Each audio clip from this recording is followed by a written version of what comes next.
As promised, here's the more battery-centred follow-up video to my initial review of the Ticwatch E.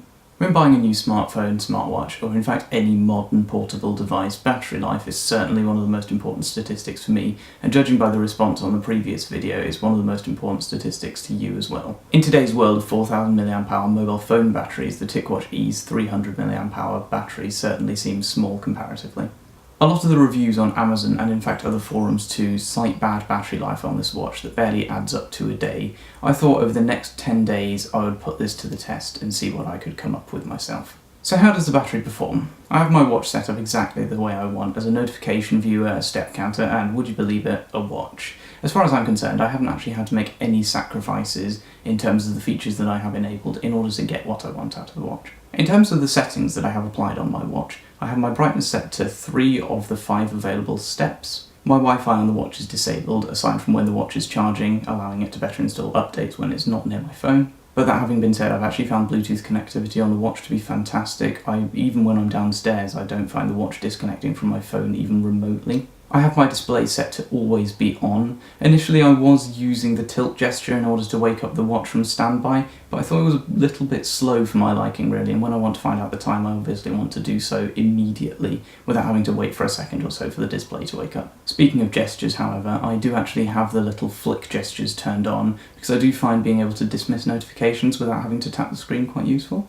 Getting to GPS, I have that disabled for the phone and watch sync. I just don't really need GPS on a watch, even though I doubt that the battery drain would be massive. The Google hot word that you all know and love and I won't mention is also disabled on this watch. I tend to just prefer hitting the button on the side for a second or so to wake up the Google Assistant when I need it. Getting on to some real battery information, I think it's safe to say we can probably ignore the first day of usage. I got my watch out of the box and it had about 40% in its battery, and I thought fair enough, I'll drain this, but I did things that you wouldn't normally expect to do in a day's usage of the watch. I was on the Play Store constantly, installing apps, figuring out all sorts of themes for my watch faces, transferring information, and otherwise, like I say, doing things that you wouldn't expect to do on a normal day. I took the watch off its charger at about 9:50 in the morning and then went to work. In this first sort of few hours of being at work, I did the usual, answered a few text messages, either with the tiny little on-screen keyboard that you have to use swipe on, there's no way you can just type on it normally, or by voice. I showed off to a couple of co-workers using the Google Assistant to answer a few questions and just generally mess around with. Up until this point, I'd actually been using the raise to wake or the gesture controls on the watch, but whilst walking around I found it was actually fairly slow to wake it up if I just quickly wanted to glance at the time. So at probably about 11 in the morning, I turned on the always on display, and that's how I've been using the watch ever since. After some further use throughout the day, it was about 2 PM and my watch had finally drained to 83%. One thing that I did note throughout the day is that the battery life, which usually on my Pixel 2 XL is fantastic, seemed to be draining really quickly, and I didn't really know why. After just about 7 hours off charge, I found that it had drained all the way down to 70%, which is a lot more than usually, especially given that it only had 30 minutes of screen on time. I since think that this is probably related to the February Android security patch, because after a couple of cache clears and a couple of reboots, the phone's battery life seems to be back to normal, which is good.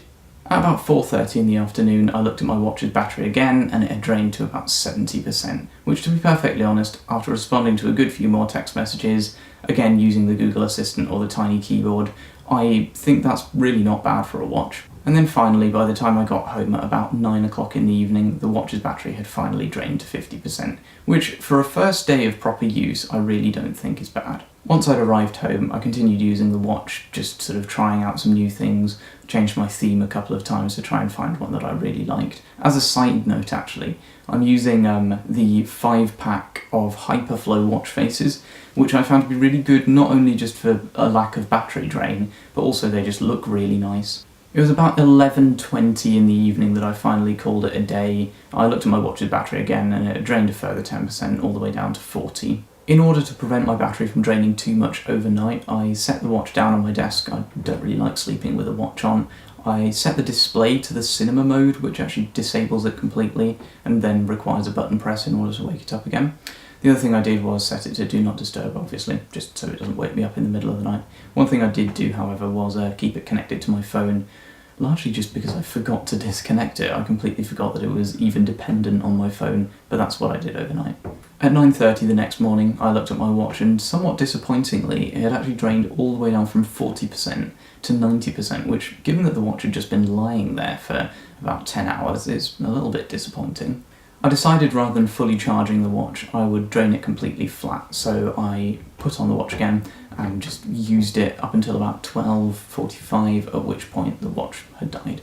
As the days went on, I developed a bit of a routine with the watch, really. I would take it off at night and put it on my desk and put it to sleep, basically. And then the next morning I would put it on charge it up fully, I'd be in work by about 10 and leave it about 8, and I'd still have about 60% left in the tank, which isn't bad. And now, a week or so later, I know full well that I can get through 2 days with the watch. I still take it off at night and put it to sleep, and then in the morning, if it needs charging, I plug it in for about an hour or so. The watch does charge very quickly, but if it's still got about 40% in its battery, I know full well that I can make it through a day.